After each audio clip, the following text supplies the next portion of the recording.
নমস্কাৰ বন্ধু বান্ধৱসকল, চাওকচোন কিমান মাছ ধৰিলোঁ বৰশী বাই। আমলৰি পৰুৱাই দি কেনেকৈ বৰশী বাব তাৰে টিপছ এণ্ড টিপছ আপোনালোকক মই দি আছোঁ, আপোনালোকে ধৰিব পাৰিব। ভিডিঅ'টো বেছি দীঘল নকৰি শেষলৈকে চাব। এয়া চাওকচোন আমলৰিটো কেনেকৈ ছাটি লগাই পাৰি ল'লোঁ। প্ৰথমতে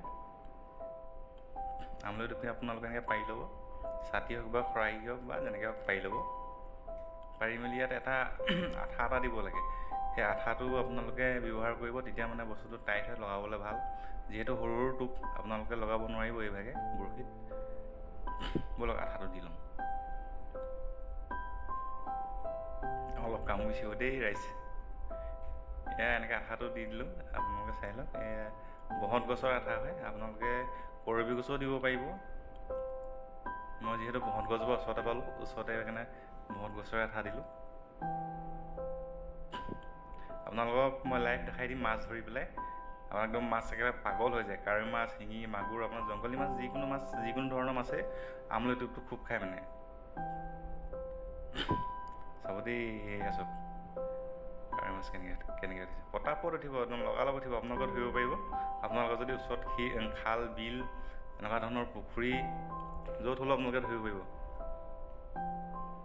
চবতকৈ বেষ্ট টোপ হৈ গ'ল আমলৰি টোপ। ভিডিঅ'টো শেষলৈকে চাব। যদি ভাল লাগে চেনেলটো ছাবস্ক্ৰাইব কৰি দিব দেই ৰাইজ, নাপাহৰিব কিন্তু।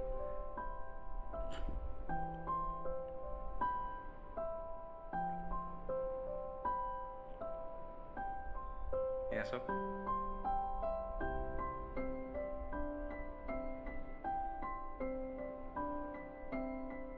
এনেকৈ টুকুৰা টুকুৰাকৈ টোপটো লগাব পাৰিব।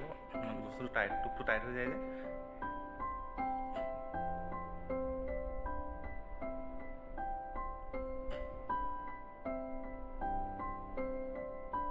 এইজনী জাপানী মাছ।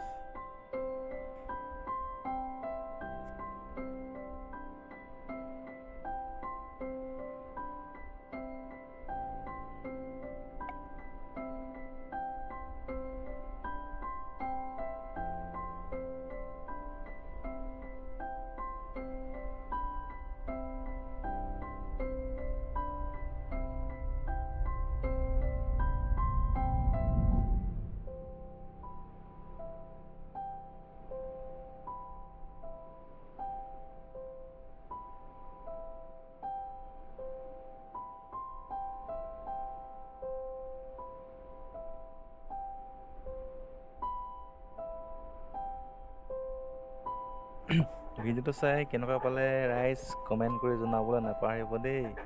আৰু যদি ভিডিঅ'টো ভাল লাগে চেনেলটো ছাবস্ক্ৰাইব কৰি দিব, লাইক কমেণ্টছ কৰিব কিন্তু গাইজ।